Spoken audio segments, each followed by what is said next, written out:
Rotoworld football show. It's Monday, November 10th, 2025. It's week 11 now, Kyle Dvorchak. We're heading into week 11. Week 10, not quite done yet. Monday Night Football, big one between the Eagles and Packers.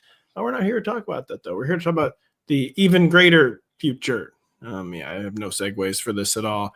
You have no answers for who is the ad of the week. It's a rough week on the waiver wire. It's a rough week if you're a fan of the New York Giants. Maybe also a hopeful week. Rough in that Jackson Dart suffered what honestly was probably like just an inevitable concussion with the way they've been letting him play, with the way he's not been protecting himself. Kyle, I bet that was one of the reasons, honestly, Brian Daboll was fired just moments before we came on the air. Or, the returns have been promising, better for the offense this year. They're still losing, of course. They're still melting down constantly, blowing huge leads constantly. And Brian Daboll was frankly gambling with the health of Jackson Dart. There was the Blue Tent episode. There was yesterday, he came back in the game after getting concussed for a few plays before finally being removed. Quote, not a good look for Brian Daboll. He's now out in New York. I'm sure we'll talk about that during the course of the show. But yeah, we'll begin as we always do. Who is the ad of the week? For what you told me before we came on air is looking like the worst crop of waiver wire players we've had all season.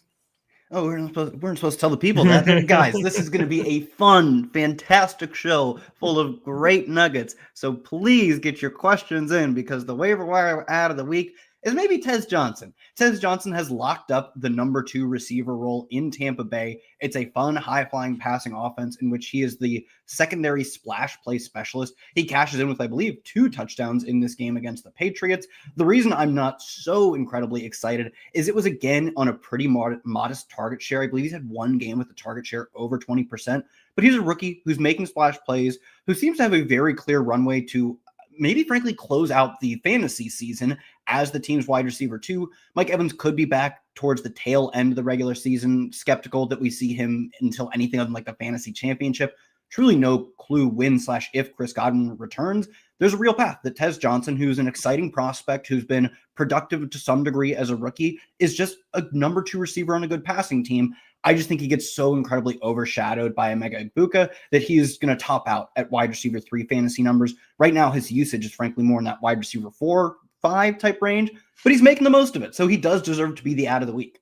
Yeah, Tez Johnson became a much more attractive waiver wire addition with the news that they basically don't know when Chris Godwin's going to come back. They admitted last week where he's out several more games because Tez Johnson, a guy who's been mostly he's a splash play guy, but in fantasy he's been more floor than ceiling. A lot of times people are loath to spend precious fab dollars on that kind of player.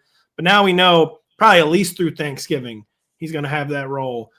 Tez Johnson, too, he's become a weekly top 48 option, a.k.a. wide receiver 4.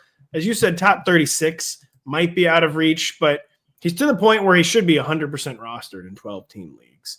And you're going to probably somewhat frequently be at least considering him in your second flex spot, your third receiver spot, depending on your buys.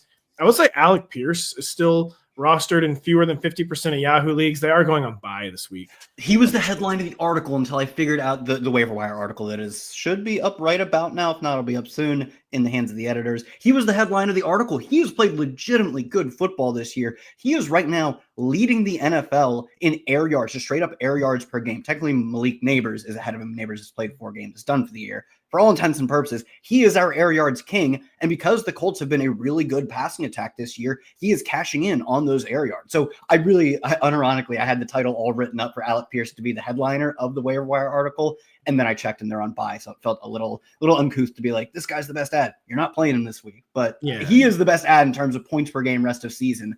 Probably of any, running backs included, tight ends included, of any waiver wire ad. It's just that if you need him this week, you're kind of out of luck.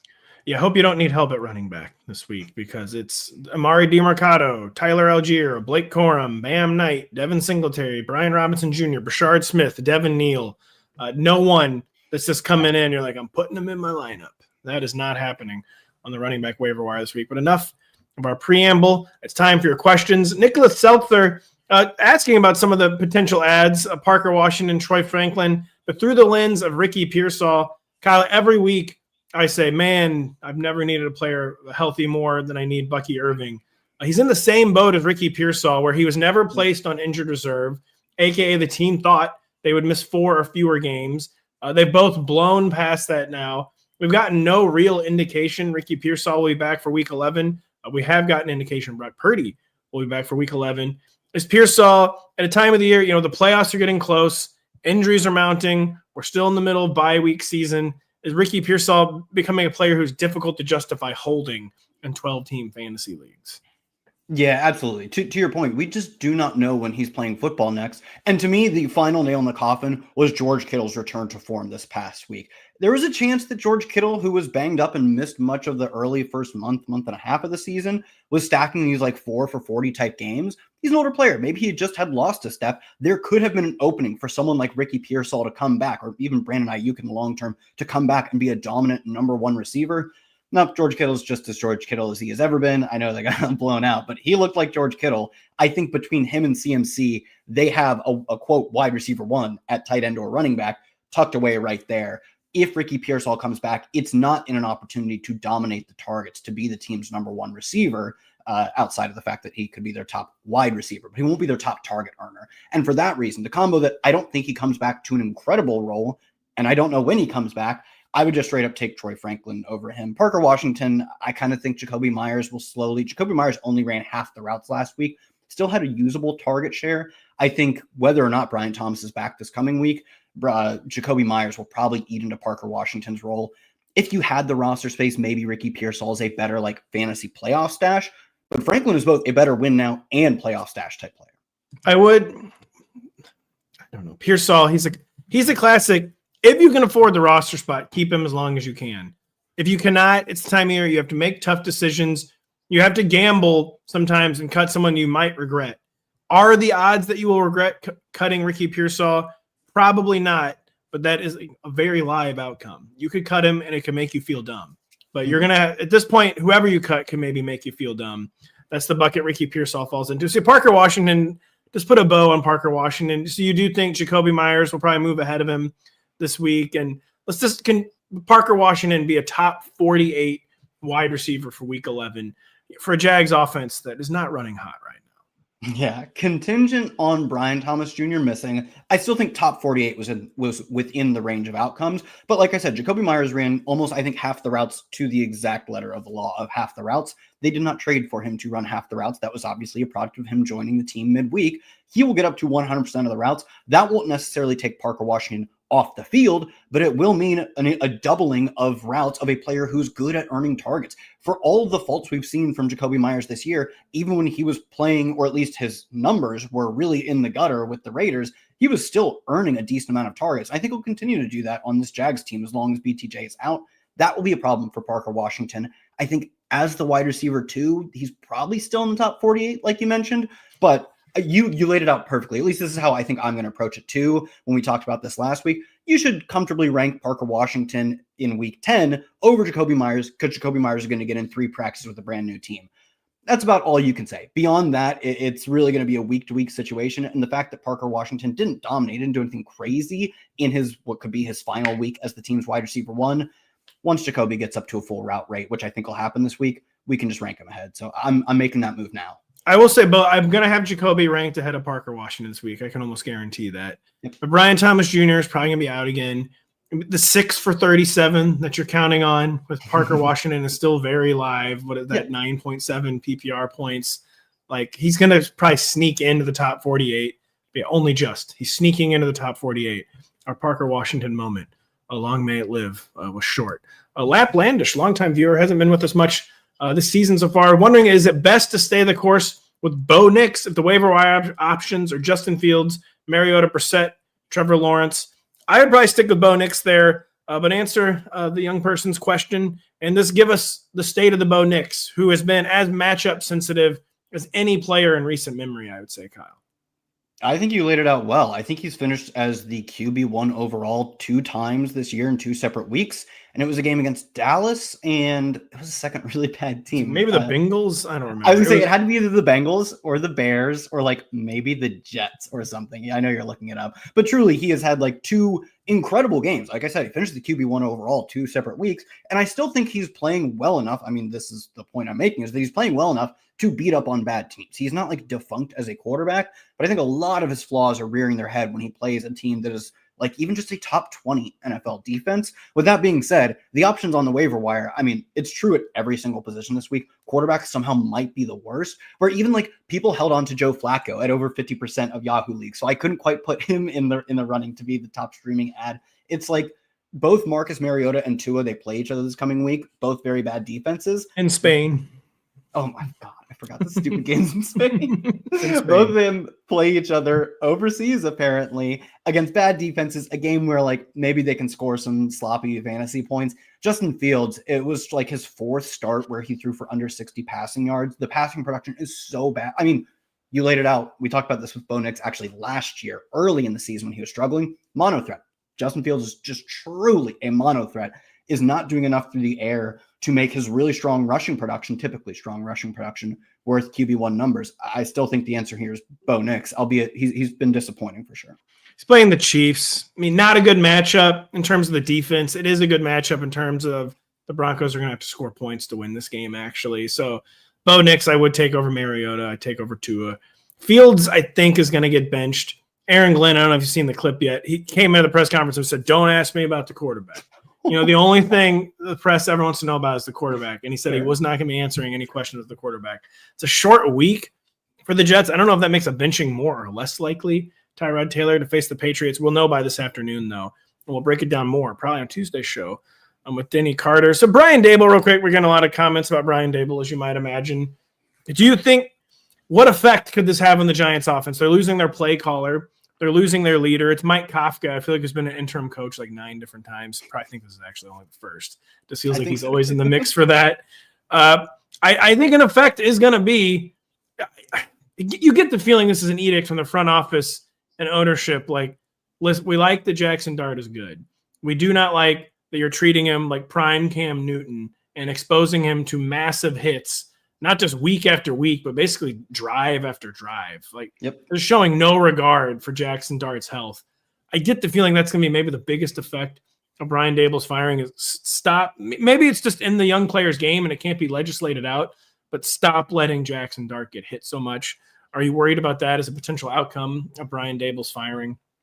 Yeah, I know. I totally agree that has to be at least in part. Maybe it's only a small part. I mean, frankly, like just the losing football games is the big part, but a small part of why he was fired, especially why he was fired mid-season is maybe the most important part, is because he totally was at least enabling Jackson Dart's absolute lunatic play style. I agree that you cannot take that out of Jackson Dart, but you can at least maybe put the slightest bit of a governor on it, you know, limiting the amount of hits he takes from 5, you know, Wile E. Coyote insane hits a game to 4. And Dable didn't even seem to care to do that. I mean, like you said, he was actively putting him in harm's way when he had the blue 10 incident and let him return other times where he took concussion checks. Not good to have something known as the blue tent incident. I know. When we both had the same thought, though, when they fired him, is like, you have to make some effort to protect what should be your franchise quarterback. And he didn't care, seemed to be interested in doing that. And I do think that, yeah, most of what Dart was doing, that's in his blood, man. He loves the contact. You'll see plays where he's running out of bounds. He's very obviously 6 inches from being out of bounds and still throws his shoulder into defenders. That maybe will be taught out of him over time. It won't change overnight just by firing the head coach, but it could change by like 10%. That being said, I don't even know if he plays this week, obviously. I don't think any Giants fantasy player is playable. Well, that's the question. We had it from Germs to Germ. Are any Giants even worth playing if Russell Wilson with an interim coach is the quarterback this week? AKA, can you get Wan'Dale Robinson, Theo Johnson into your lineups? Yeah, okay. I said I don't think you can play any of them. It's a pretty bad week for waivers. Like there's not a ton of teams on bye, but if you're banged up, you got one of the few teams on bye, it's viable. The one credit, it's not even a credit to like talent, it's just a credit to like this is useful for fantasy, is Russ was really aggressive throwing downfield. He had like a 10 ADOT. I believe before he got benched, he led the NFL in passing ADOT before going down. He had the crazy 400-yard game, which like wasn't a great football game, but he did play some of that veteran just somebody down there somewhere kind of football. And Wan'Dale had, I believe, his career best. Wan'Dale went off. He knew. Yeah. Versus Dallas, if that sounds correct. It was, I believe, Dallas. I think they lost at home. They Dallas. Still, I'm pretty sure they still lost. But Russ was trying. Like, he wasn't just going, he wasn't self-sacking. He wasn't just checking down. He was chucking it up there. And that was really good for Wan'Dale in one game of like 3 starts for Russ. And Theo has kind of broken out in the absence of Malik Neighbors. I think both those players are viable, and maybe Russ is more aggressive is slightly useful for fantasy, but all in, just give me the better quarterback. This still has to be considered a downgrade. Maybe it's just that the stylistic nature of Russ in those first few weeks pads the blow a little bit, so it's not as drastic of a downgrade. You can probably still start both of them.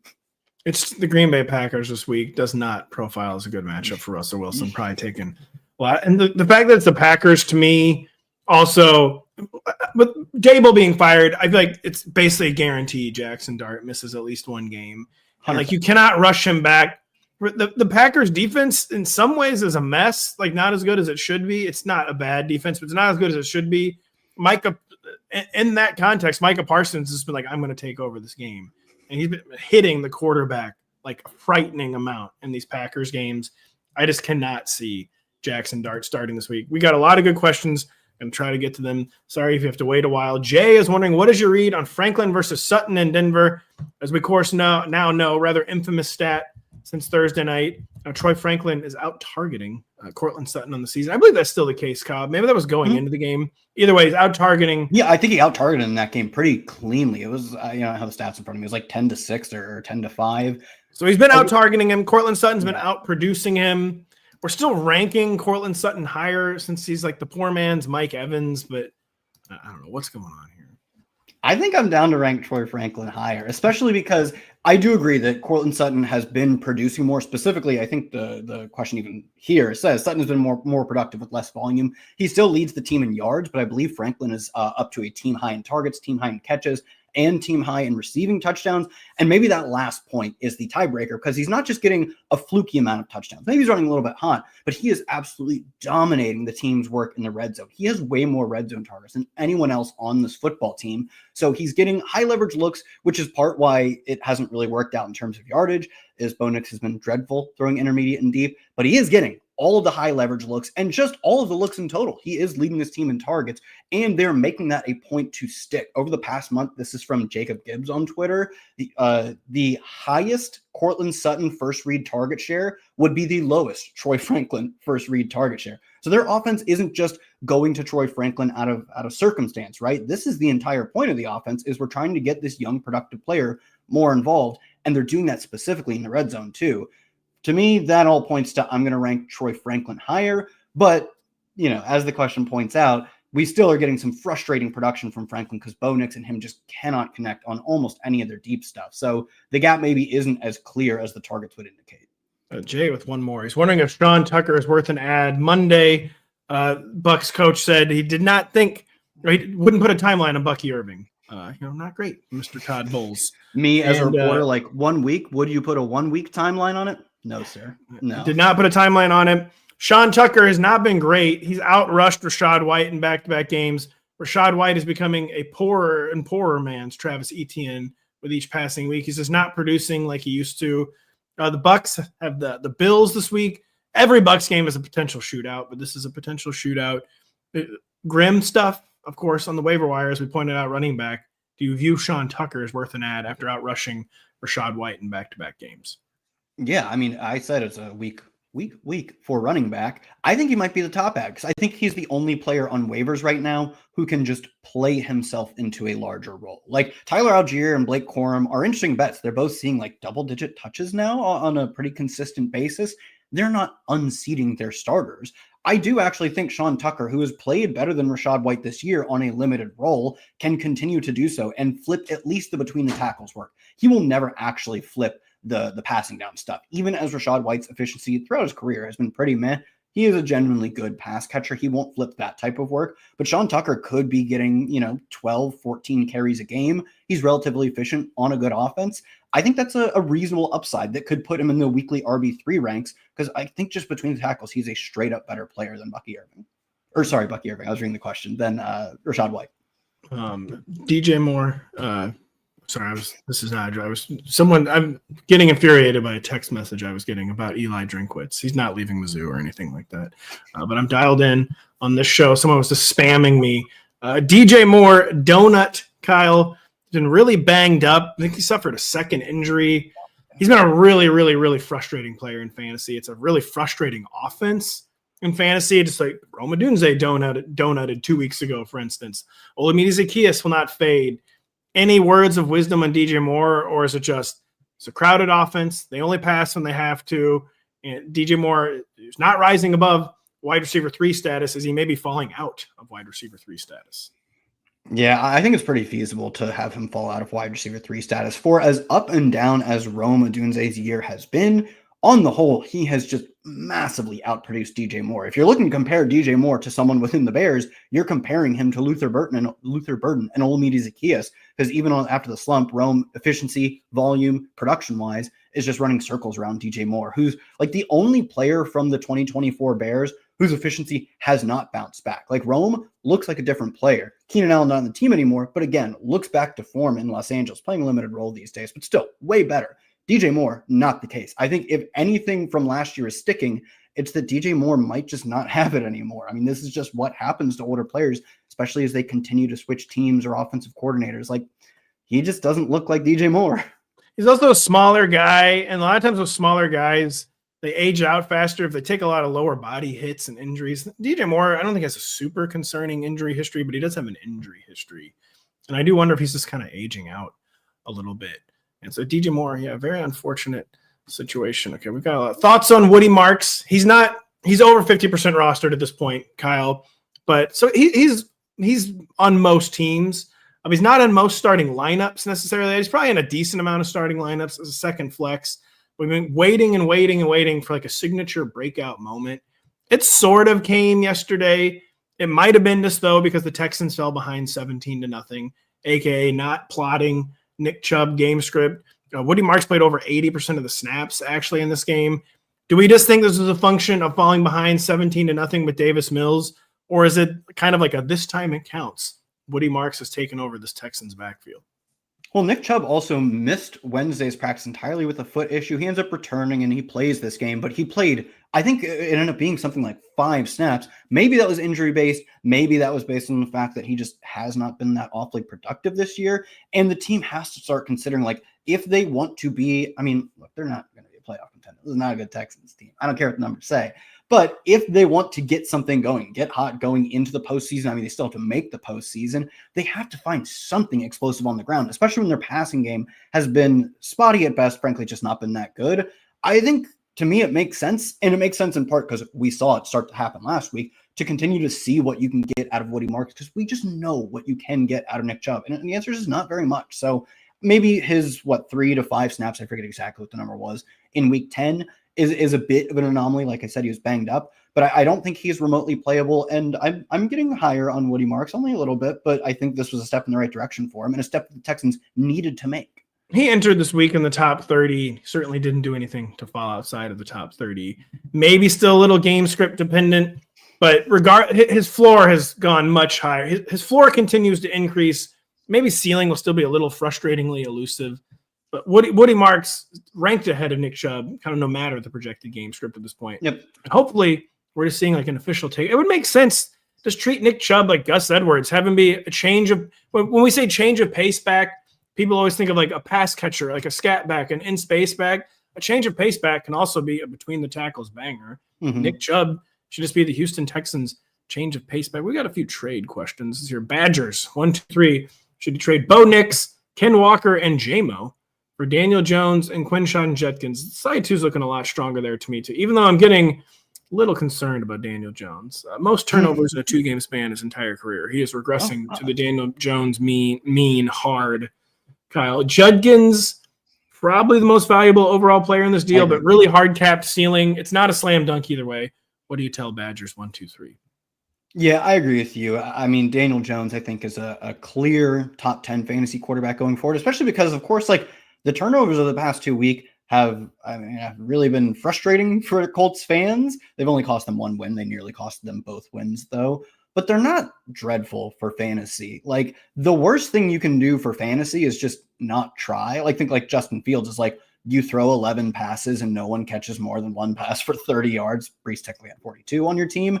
Like, for fantasy, you would much rather have Fields throw 30 times, take 7 sacks, and throw 3 interceptions because you need some baseline of volume. So Daniel Jones's turnovers for me are much more of a concern on how the team's success unfolds going forward. For fantasy, I don't know, that's fine. I'd rather not turn it over, but there are worse things you can do. Yeah, we don't think about that. We don't care, man. It doesn't matter. Turn it over. Honestly, preferably just pick six. It'd almost be good if you turn the ball over, because then the games are closer and they have to throw more. So true, man. Yeah, especially if you're up 17 in the third quarter, maybe give the other team 7 points. Give them clean 7 so you get to keep throwing. To me, if you're thinking about this in like the Superflex context, Daniel Jones is the most valuable. If you're thinking about it in a non-Superflex, Quinshon Judkins, maybe only by a little bit, but is also the most valuable.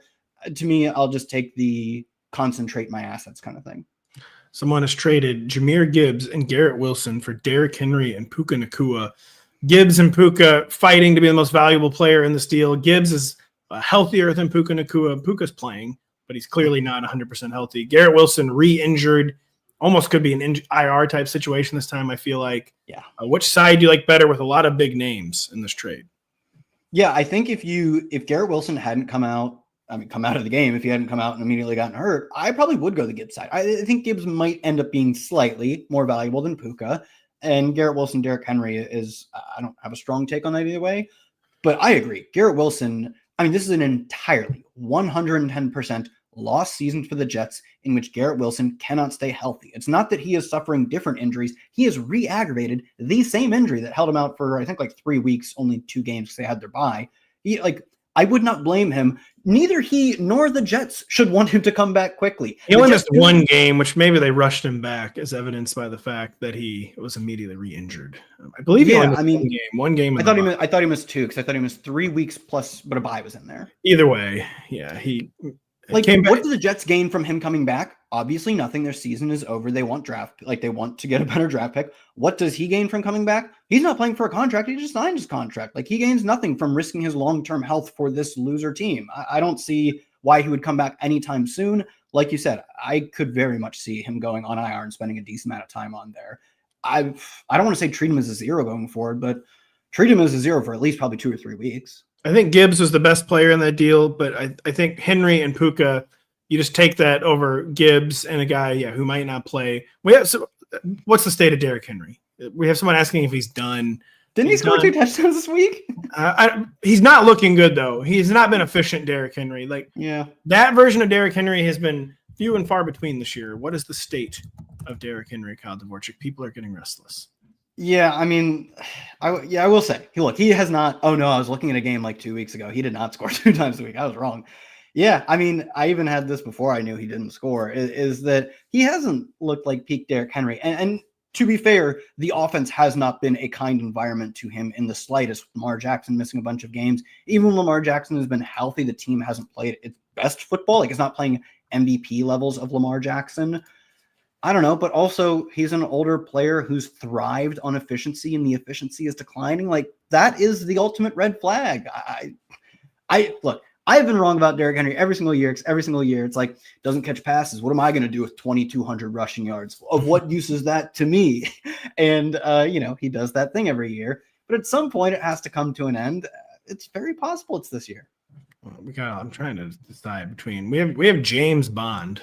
I'm here wondering, what are the odds that Joe Burrow actually plays this season, especially if they keep losing? The context for this question is they opened his 3-week practice window on Monday. So I think he's for sure going to play this year. He has to be activated at some point in the next 3 weeks. He's a guy where he's not 30 yet. He's getting close to 30, though. He doesn't want to give away another year of his career, even if they're out of it. I think he will be coming back. And is he worth dropping Joe Flacco for? Say if you are – can't devote that many roster spots to quarterbacks, Kyle. So odds he plays, I say they're 100%. And if you have to make a decision today, who would you rather be rostering, Joe Flacco or Joe Burrow, without knowing when Joe Burrow might actually return? I think I would roster Joe Flacco going forward, mostly because we have 4 weeks left of what most people would call the fantasy regular season. I don't think we see Joe Burrow until the end of his window. I think that's probably a good timeline to put it on. They activate him after the full 3-week window of him practicing. Maybe he comes back for that 4th and final week of the fantasy regular season. You got to make the playoffs. And Joe Flacco is putting up Joe Burrow numbers. Of course, I don't think he's as good as Joe Burrow. The fantasy points cash all the same. Truly does not matter to me how ugly, how bad it looks. If they win or lose games, I want the fantasy points. Joe Flacco puts up the fantasy points, and we need them right now. Maybe the only exception is if you think you're pretty locked in for a playoff spot. If you truly are like, I'm the 9-1 team or whatever, well, yeah, I'm at 9-1. I don't need the quarterback. I could even take a hit and roster like, Marcus Mariota and Joe Burrow, whatever. You're just streaming quarterbacks. Sure. Add the win later player, but I don't think there are many teams. Like maybe one team per league has a team that can afford to just like burn 3 or 4 weeks of a roster spot. Maybe it could even be longer than that on Joe Burrow. Yeah, I'm a big fan of maximizing for the present. One of my maxims is to have someone be valuable in the fantasy playoffs, you have to make the fantasy playoffs. And keeping a quarterback who's not playing is one of the ultimate luxuries in fantasy football. So I think I'd agree with you. Metal Mass 3 wondering, what are we doing with Travion Henderson now? Deal him off the big game or ride him to the playoffs? Kyle, it cannot be said enough that he finally broke out, 55 and 69-yard touchdowns. He technically got the start, but Terrell Jennings was essentially a starter in this game. I think he had 4 or 5 touches before Travion Henderson had any. Only his knee injury finally thrust Travion Henderson into the bell cow role. Unsurprisingly, he has the best game by any Patriots running back all year. 2 of the biggest plays by the Patriots all year. It's a short week. It's going to be difficult for Terrell Jennings to get back to face the Jets on Thursday night. A short week, too. You expect the run game to be a focus against a really bad team like the Jets. Is it a sell-high moment for Travion Henderson? Because it still could be like, beware. Terrell Jennings like lurking behind. And Ramondre Stevenson could also be back. What do you do with Travion Henderson after one big game, essentially, Kyle? I kind of still don't think anyone will be like, quote, fooled by Travion Henderson. Yeah. If you've been following fantasy football all year, you know how awful the Travion Henderson experience is.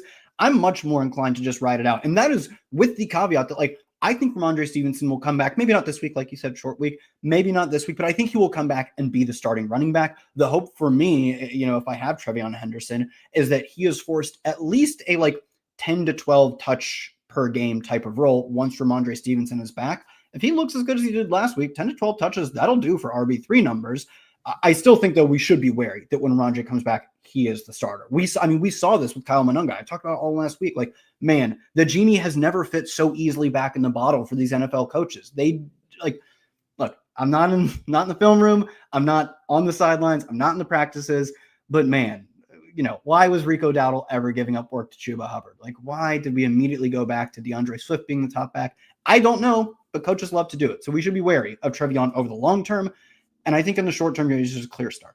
It is interesting, though, that they can't unsee what happened, the Patriots coaching staff. And they have to probably admire the fact that we have not given him a chance. We finally begrudgingly give him a chance because we have no choice, and then he immediately makes the most of the chances. Really the reason we win the game. He had 2 long touchdowns. Drake May throws a red zone interception that could have lost the game. There's no doubt he's earned a lot of kudos points. But, yeah, coaches just don't suddenly see the light. I think, man, I don't know. Could Ramondre Stevenson really feel? Yes, you said enough. Yeah, you said enough. I don't even need to weigh in anymore. Stevie, here every week, he's wondering if Jacoby Brissett doing an elaborate Josh Dobbs. People may remember Josh Dobbs appearing to be a viable quarterback for a while for the Minnesota Vikings 2 years ago. Or is it actually Kyler and was Josh Dobbs, was Kyler just making Jacoby Brissett look better than he actually is? And is Jacoby actually starting the rest of the year? Do we drop Kyler in deep redraft? I think Jacoby is much better passer than Josh Dobbs, but yesterday was a good counterweight to the good Jacoby Brissett starts, don't you think, Kyle, where he's been standing and delivering, but that's the thing he does. He stands, and then he can get hit a lot when he's standing. Jacoby Brissett has been pretty infamous in his career for holding on to the ball forever, and that produces a lot of sacks, especially when you're not mobile like Jacoby Brissett. So yesterday was probably a needed wake-up call if you were thinking, I'm going to start Jacoby Brissett the rest of the year. But it was an elite defense. He is older and wiser. He's seeing the man, hitting the man. He's got 2 elite weapons, or 1 elite weapon in Trey McBride, 1 hopefully pretty good weapon in Marvin Harrison Jr. I think he will be starting the rest of the year. I think Kyler Murray is probably safe to drop across the board. Do you have anything to add to that? No, I'll note even in yesterday's game, when obviously they got destroyed by the Seahawks, he threw for 260 yards, 2 touchdowns, added a little 2-point conversion in there as well. For fantasy purposes, it was perfectly fine. And I think of note, the Cardinals were actually surprisingly pass heavy, under Kyler Murray. And then they have upped that even more to a 6% pass rate over expected in the 4 Jacoby Brissett starts. Like, they're doing what most teams do when they have a veteran quarterback who just stands there and chuck it. They're like, let's do this 40 freaking times a game. Because there's just not much else you can do, especially with the way their running game is. Which non-existent rushing nothing. attack. Trey Benson could be back, but they've never really had the most faith in Trey Benson. No, yeah. I feel like we'd know more about Trey Benson returning if he was returning anytime soon. And like you said, he's fine, but I wouldn't say he's a guy they're going to lean on. To me, it's purely a volume and aggressiveness play with Jacoby Brissett. It's also the play we made with Joe Flacco, and it's rocked with Joe Flacco. So even if Jacoby Brissett struggles going forward, he very well might. He's a backup quarterback for a reason. The fantasy impact will probably be a little less painful than you think. And Jacoby, it's important not to lose sight of the fact that his main effect in fantasy is the effect he's having on other players. There's still no real universe where he's going to be a top 12 redraft quarterback. Like, no matter how good the matchup is, it's more about like him improving the overall environment. And unless Jacoby gets hurt, which Jacoby could easily get hurt because the amount of hits he takes. Kyler's out 3 more games at minimum. I think we all know what's going on there. Like, that was kind of a handshake. Like, your time as starter is over. Rather than like truly humiliate you, we'll let you go on IR. Okay, he was going to start that game 2 weeks ago. I think the IR thing's kind of a handshake. Like, I agree. Let's go our ways. Neither of us want you to be here, essentially. Like, you don't want to be here to be the backup quarterback when given the contract, you should be a starting NFL quarterback. And we don't want the drama of you being around this team and the constant questions of, will he retake the starting job? I totally agree. I think the IR was not like once he gets 4 games under his belt off the, 4 more games on the bench, he'll be back. To me, it was a very polite way of both teams parting ways, not just for this year, but they probably have to part ways at the end of the year. We hear a lot about soft benchings this year. This was a gentleman's benching. I'd say Alpha is here, wondering about speaking of alphas, Jameson Williams. Kyle's got to admit it. 6 catches, 119 yards, and a touchdown. So this coincided, JMO's best game of the season, a direly needed breakout game. If you invested like serious early round draft capital in Jameson Williams, like I did in a league or two, like Denny seemed to do in every league. It coincided with Dan Campbell taking over as play caller. It seemed a particular bugaboo for him where they were not getting the downfield passing attack going. A horrific Commanders team right now. The Commanders are getting blown out every week all of a sudden. Yeah. That's important context for this breakout game. But again, so is Dan Campbell taking over as play caller. What kind of Jameson Williams do you think we're going to get in the second half of the season and the stretch run of the fantasy season? Look, I said this whenever, like the very beginning of the game, it was tweeted out that Dan Campbell was taking over play calling. Like, this is over JMO. The team is like, they entered week 10 second in the NFL in points per game and like top 5, maybe even top 3 in EPA per play as well. They weren't quite the juggernaut they were last year. It had been a little more ups and downs, but I was kind of surprised. To me, this move felt a bit out of nowhere. I know I saw like some Lions fans saying that like Morton had some comments over the past week that like maybe this was more of an interpersonal thing. But to me, the state of the offense was not the issue. It could have been better, but like not by much. They were second in points. They were still a juggernaut of an offense. To me, this was much more about, this is not the only reason by far, but I genuinely do think Dan Campbell wanted to have a player like Jameson Williams more involved. And I think the Lions are better off when he's banging out 60-yard catches every other week, which he has not done this year. With that being said, his usage was better, but it wasn't anything special. It was a 23% target share, which is well above his season-long average, 22% targets per route run. Again, well above his average, much more in line with what we saw last year. I think he can probably close out the season as like a high-end wide receiver 3, maybe even on that 2-3 border. I don't know if we should be expecting 100-yard games from here until the end of the season. He is stabilized in the top 30, I would say. And the Campbell thing is very good. I think the Campbell thing is all about, Kyle, something I talk about frequently is like having the 50-point mindset and how I don't understand why every NFL offense, especially when they have like explosive players and a good quarterback, why they don't have the mindset we're scoring 50 points today. Dan Campbell has that mindset. Bill Belichick had that mindset. For some reason, it's like shockingly few coaches who have that. We're not only going to win, we want to blow you out mentality. Dan Campbell does have that. I guess John Morton just didn't have that. And like the philosophical differences were extreme enough that he strips play calling duties in the middle of the year. That has to shore up JMO a lot. But like nothing yet will change the fact that JMO, just by his very nature, is a highly boom bust player, and that the busts are still going to come, but the boosts were not coming at all, Kyle, and the booms were not coming at all. I know what you meant. And now they came in literally one game, and we have much greater confidence they will occur with greater regularity. Elias saying, by the way, could this be a hold your fire week on the waiver wire? I think so too. Like unless you have an acute need, you do not feel the need to force a move on the waiver wire. It's very hard. It's pretty rare that you'll go an entire week without making a bid. This would be a very good week to just not make a bid on the waiver wire. Yeah, if you're busy, don't worry about it. Yeah, if you're busy, just go to sleep early on Tuesday night. Don't have I gotta make bids still. This happens to me every Tuesday night. Like I'm getting tired. I'm already up too late. Like, oh, totally forgot. I haven't done the bids in my ESPN leagues yet. That's really awful. Ezra Nelson here wondering if you should trade away Brees with a running back with a better schedule since he plays the Patriots in the fantasy. Like, first off, no offense to Ezra, but like you cannot be worrying like that far ahead. Again, to worry about the fantasy finals, you have to make the fantasy finals. Brees is probably going to be a net positive in that battle. So I wouldn't be trading him away just because of a theoretical championship week matchup. You have no clue what the league, like Drake May could be hurt by then. You have no idea what the environment for that game is going to be. So I would not worry about that. Trading away Brees in general, probably not a bad idea. This team is going nowhere. The offense environment is bad and getting worse. Where do you weigh in on this Jets and Brees conundrum for Mr. Ezra? Yeah, I agree. I mean, as he points out, the Patriots are an absolute wagon against the run. Like they gave up 53 rushing yards to Sean Tucker of all players this past week. It was the most rushing yards they had given up to a player all year, at least a running back all year. So I do think that, like, in theory, yeah, it's going to be a bad matchup in the fantasy championship. To your point, so much will change between now and then.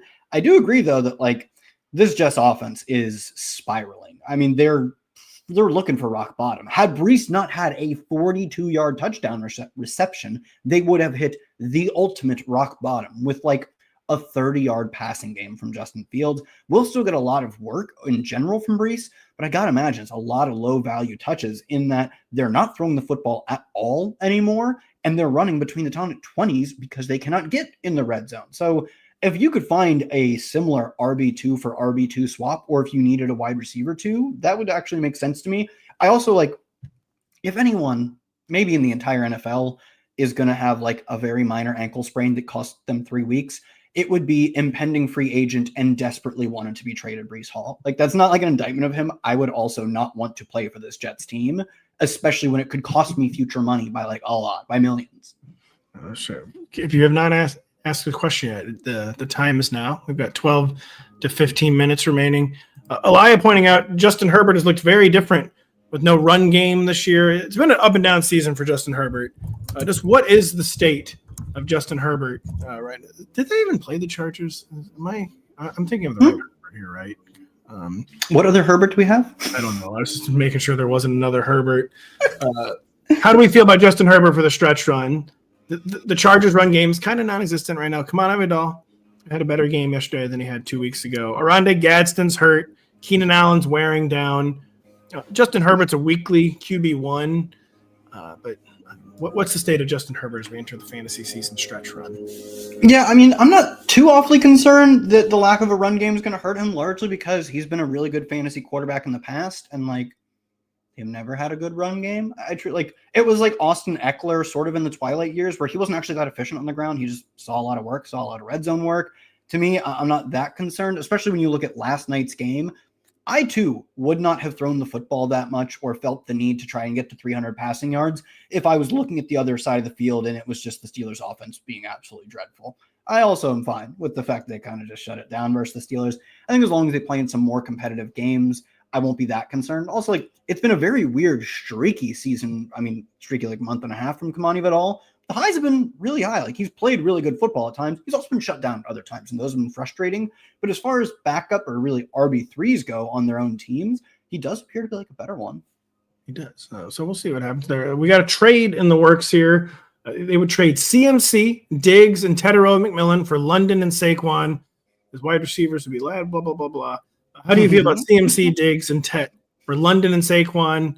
A lot of really good players in this deal. CMC and London are the two best right now. Saquon buying, they're a 3 for 2 kind of an uncommon trade build. What do you tell Swervin 11-15? I think I'm on the London and Saquon side. Wish I could see the performance of Saquon tonight because he has one fewer week of data than the rest of these players, at least in terms of he hasn't played yet. I do think, though, the schedule is pretty good for him coming up. The Packers are a really good team at stopping yards before contact. After that, Saquon faces basically only teams ranked 20th or worse in yards before contact, which is to say all of his opponents for the next month give up a ton of potential running lanes, which is what Saquon specifically thrives on. So I actually feel good about his stretch as he runs into the playoffs. Drake London, absolute monster target share, monster usage. Even if, and frankly, even when the Falcons are struggling to pass, it almost doesn't matter for him. On the other side, Tech hasn't quite gotten there yet. He does have really good target earning stuff, but McMillan just hasn't been able to overcome. And I do not blame him for not overcoming the struggles of Bryce Young. He's the most frustrating wide receiver 3 ever, because you can envision a world in which he's a wide receiver 1, and it's just not going to happen. Diggs, he's fine, but he's a semi-part-time player, and the Patriots just want to bomb it to NPCs, and it always works. Kyle Williams, cash in 70-yarder, Matt Collins 100-yard game, Kayshon Boutte 6 touchdowns this year. Diggs is fine, he looks good, but they don't want him to be a true wide receiver 1. So to me, it's 2 useful wide receiver 2/3s and CMC, who's the RB2 overall, for another good RB1 and Saquon and Drake London, who will push for a top 3 to 5 fantasy ranking from here on out. Yeah, I think side 2 is definitely the way to go. 2 legit superstars. Side 1 is 1 superstar. He's not running very well right now. Maybe the nature of the 49ers offense might actually change too with Brock Purdy back. Ricky Pearsall ever returns. So many moving parts, as always, for the San Francisco 49ers. Question about the Vikings offense. Jay wondering if he should sell low on Jordan Addison. Would be selling very low, but we don't think the high is coming. What do we make of the Minnesota offense right now? I'm sure they do want to lean on the run, as Jay suggests. Not really sure if they can do that when the options are Aaron Jones and Jordan Mason, and they keep falling behind early with J.J. McCarthy. We're weekly participants in the J.J. McCarthy flame wars, so we'll try to not get emotional. We'll try not to delve into bit here. I would be getting rid of Jordan. If for some reason someone wanted Jordan Addison, I would be selling. What is the upside supposed to be? Right? He can't even get the ball to Justin Jefferson. I mean, maybe he'll get the ball to Jordan Addison more, because I'd say the problem for J.J. McCarthy right now is he can't make the throws that NFL quarterbacks need to make, a.k.a.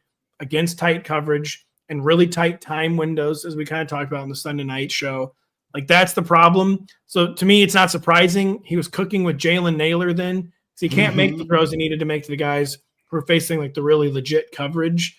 So maybe Jordan Addison benefits from that perspective, Kyle, but he seems like a sell to me. The Vikings seem like a mess. I frankly think we could see Max Brosmer at some point down the stretch. Now, what is your state of the Vikings spiel? It's not good, man. I mean, I want J.J. McCarthy to be good, because I would just prefer Justin Jefferson to have a quarterback who can throw for 4,500 yards. My life is better when Justin Jefferson's a 1,600-yard receiver as his floor. But J.J. McCarthy is the worst quarterback in the NFL by EPA per play. He is second to last in completion percent over expected. I think he even has the arm to make a decent amount of throws. I think it's much more so the second point you made, which is the timing and just the overall speed of an NFL defense. Defense facing his offense seems to drastically overwhelm him.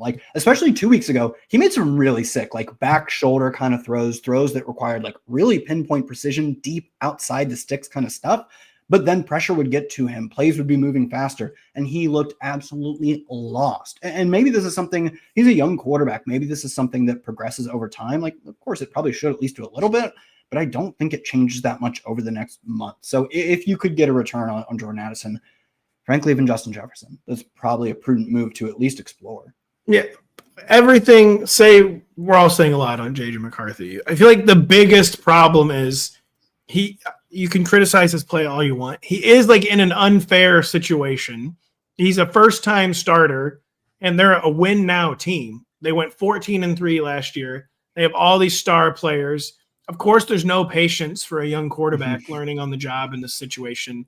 And again, a lot of it's his own fault. Maybe he deserves the criticism, but he was set up to fail. How is he supposed to win in this situation unless he's an instant star? I guess he was set up to win by the fact he's got all these. He needed to win. He was set up to win, but he also needed to win, which is like, of course, I think playing with a good offensive line, they've been banged up this year, but it should have been a good offensive line. Justin Jefferson, Jordan Addison, TJ Hawkinson, and a really good coach in Kevin O'Connell. He should be succeeding. But also, it was a mandate that they went from Sam Darnold, who got them to, like you said, 14 wins last year. The bar was set incredibly high. He's not going to be given time to develop in the way that like Bryce Young has been given a lot of time to develop. And when he loses games, people aren't like, dang, we should be in the wild card hunt. Dang, we should be winning for them, the NFC South or whatever. Whereas that is the standard JJ McCarthy is being held to, but obviously he's just coming nowhere close to reaching it. He's not, and we will continue to tweet and subtweet and yell and argue and post and shout about it all season long. That's our promise to you. Someone wondering about cutting Xavier Worthy for Joe Burrow. They have Dart. They need a quarterback. We'll use this as an opportunity to talk about Xavier Worthy. It has not been pretty for Xavier Worthy since Rashee Rice came back. The Chiefs, though, they need Xavier Worthy to achieve the goals they want to achieve, get back to the Super Bowl, win the Super Bowl. They can't just be a one-man band in offense. They've had the bye week to recalibrate their offense. I'm assuming they're to come out with several new looks, several new means of maybe getting the ball to Xavier Worthy, or is he just a guy that you can't get the ball to? He's proving too complicated. He's the guy that needs to be schemed looks maybe a little too much. What do you say about Xavier Worthy coming out of the Chiefs bye, Kyle? I do agree that I think he is a player that part of his faults are that you do need to scheme him looks. And why would you do that when Rashee Rice is just always open, just one of the best target commanders in the NFL? Makes it a tough sell for Xavier Worthy. But on the other hand, they have done an okay job over the past 3 weeks. They didn't play this week, so their past 3 games at trying to get Xavier Worthy the ball. Like 24% target share in week 9, 23% target share in week 8. We can work with those. He didn't cash in on them for good fantasy days. But over the long run, if you tell me a wide receiver is getting a little over 20% of Patrick Mahomes' targets, especially a Chiefs offense that's looking better this year, I think that player is still a wide receiver 3. So I may maybe like answer is somewhere in the middle. They are scheming him looks. He's a decent player. Like I don't think he's a complete gadget player. He's just not also a complete player in the sense of he's not running all the routes. He's not successful at all that stuff. But they're getting him the ball. They're trying to get him the ball. It's a good offense. I still think he's playable. I do think that, the evidence is clear that Rashee Rice is just going to blow by both him and Travis Kelce in target earning potential. We were kind of dabbling with the take that Rashee Rice, clearly he's good for the Chiefs offense, but maybe he had been making them a little too predictable their final few weeks heading into their bye week. And I just feel like they needed to like recalibrate a little bit. I'll be interested to see if it's the same thing, like 12 underneath Rashee Rice targets. If they try to be a little more varied, get him maybe slightly fewer looks, but higher quality looks, get more looks down the field, maybe even for Rashee Rice. And I'm interested to see what the Chiefs offense looks like this week. I'm sure it'll look the exact same. J Ram is down super bad at wide receiver. Would he trade Jonathan Taylor or Bijan for depth? Yeah, no. Kyle's saying no. You can't do that. Correct. At this point, do not weaken your strength. Like if you're winning a championship, you're going to do so on the back of Jonathan Taylor and Bijan Robinson. I think, yeah. So in the friends and family of Rotoworld Superflex League, I've got a juggernaut. Like I've lost 1 game. I'm not even close, and it's just because I start Jonathan Taylor and Bijan every week. Like I'm starting freaking like Bo Nix and Matthew Stafford. I've had to swap out Stafford. I had to play a non-quarterback in my Superflex spot at one point. Rashid Shaheed or like Troy Franklin are my weekly wide receiver too. And it doesn't matter when you just hang 40 on your opponent every week because Bijan or Jonathan Taylor or both can do that. So I'm in a similar spot where that team's wide receivers, they're not good, man. It's just every single week I'm praying for the long touchdown. And it doesn't matter when you've got the RB1 and the RB3. Yeah, I would not. That's just, listen, you don't like to have the wide receiver weakness. That's a strength you should not be weakening at this point. Like this would not be wise. That's your formula for better or worse, probably for better. Yeah. You just got to ride that one down the stretch. Ezra saying JT is washed. He's sending J-Ram a trade offer. Ezra also wondering, any buy lows, sell highs come to mind? It's always a little difficult to answer these open-ended questions on the fly, Kyle. You have a buy low who comes to mind off the top of your head for the stretch run of this 2025 NFL fantasy season? Give me a sec. Let me think. I'm going to open the rankings and just see if anyone, Cortland Sutton's probably not a buy low, is he, at this point? Is that threat too real? I think Troy Franklin's that team's number 1 receiver. Do you really think that? He's leading the team in targets. Kyron Williams, maybe a buy low. He just double dipped on touchdowns last week. He did just double dip on touchdowns, but people are scared. Brock Bowers a buy low. Oh, I'm in for that. I'll totally be in for that. Obviously, like you could just sell me this rug 1,000 times and I'll buy it every time. But like, Brock Bowers. David Montgomery a buy low now with the Dan Campbell play caller factor.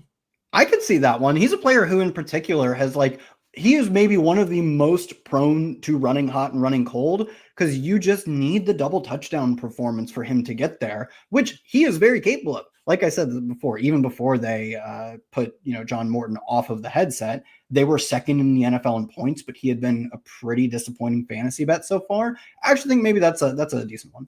I'll give you 2 final buy low candidates. Would you buy low on Saquon Barkley? Relatively speaking, buying low. Would you buy low on AJ Brown? They play Monday evening. This answer could sound dated by the time some people are listening to this show. For the reasons I said earlier, again, we'll see what the price of Saquon Barkley is in 24 hours, but I actually think Saquon Barkley has a very Saquon Barkley specific good schedule over the next month. Maybe like a Jefferson for Saquon Barkley flip, like Saquon Barkley or Jefferson, excuse me, not even selling high coming off this past week, but selling high coming off of obviously a really good season so far. Like I said, I'm very skeptical of this Vikings offense. I feel good about where the Eagles are at right now, and specifically the Saquon Barkley schedule. So, like, if you could flip a Jefferson for a Barkley, or maybe Jefferson a little more for a Barkley, I'd be fine with that. AJ Brown, probably a fine buy too. Final question, Jonathan Santiago. Trade James Cook and George Pickens for Waddle, Devontae Smith, and Travion Henderson. Wow, that's kind of a complicated, crazy trade. My initial inclination was to say yes. Really? To me, Cook is probably the best player in this deal. Cook is the best player in the deal, but he's not like, he's not a true, like, I'm winning you a fantasy championship player. He's close, but a lot of value. So whenever it's a lopsided deal, aka 2 for 1, a 3 for 2, I always just go, who's the best player in the trade? It probably is James Cook.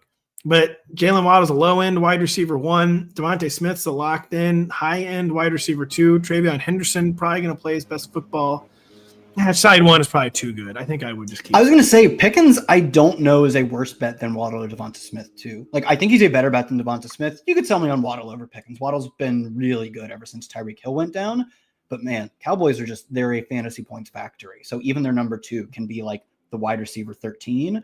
So I think he might be the second best player in that deal. It's close. You could sell me on a lot of players as a second best player, but to get the 1 and maybe the 2 in that deal, I would just take it.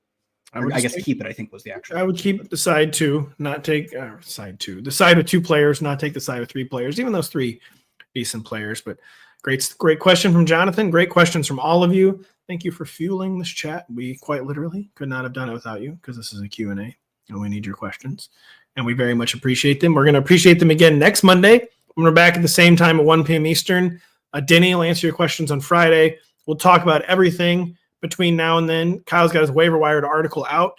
Check it out. I have the Sunday Aftermath out if you want to read a Week 10 recap. So for Kyle Dvorchak, I'm Patrick Daugherty. Thank you so much for listening. I'll be back with Denny Carter on Tuesday afternoon.